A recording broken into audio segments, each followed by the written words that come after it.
Property registration చేసుకున్నంత మాత్రాన ఆ ఆస్తిపై మీకు పూర్తి హక్కు లభించినట్లు కాదని సుప్రీంకోర్టు స్పష్టం చేసింది.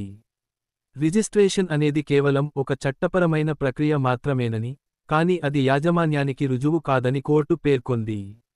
ముఖ్యంగా, మ్యుటేషన్ ప్రక్రియ తప్పనిసరిగా జరగాలని, లేకపోతే రిజిస్ట్రేషన్ ఉన్నా కూడా మీ యాజమాన్యం ఎప్పుడైనా సవాల్కు గురవుతుందని కోర్టు హెచ్చరించింది.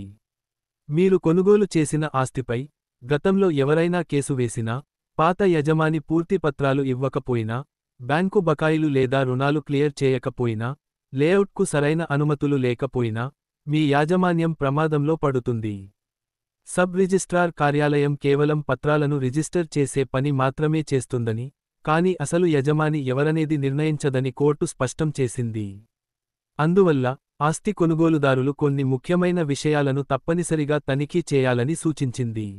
కొనుగోలుదారులు తప్పనిసరిగా చేయాల్సినవి: ఆస్తిని కొనుగోలు చేసే ముందు, కొనుగోలుదారులు టైటిల్ చైన్, పాత sale deeds, encumbrance certificate, EC, mutation రికార్డులు, అడంగల్ 1B వంటి కీలక పత్రాలను తప్పనిసరిగా తనిఖీ చేయాలి. అంతేకాకుండా, ఆ ఆస్తిపై ఎలాంటి కోర్టు కేసులు ఉన్నాయో లేవో నిర్ధారించుకోవాలి. మునిసిపల్ లేదా పంచాయతీ అనుమతులు, లేఅవుట్ క్లియరెన్స్, ఇంకా RERA రిజిస్ట్రేషన్ ఉన్నాయో లేదో కూడా జాగ్రత్తగా పరిశీలించాలి. ఈ జాగ్రత్తలు తీసుకోవడం ద్వారా మీరు కొనుగోలు చేసే ఆస్తిపై ఎలాంటి చట్టపరమైన సమస్యలు లేకుండా పూర్తి యాజమాన్యం పొందే అవకాశం ఉంటుంది.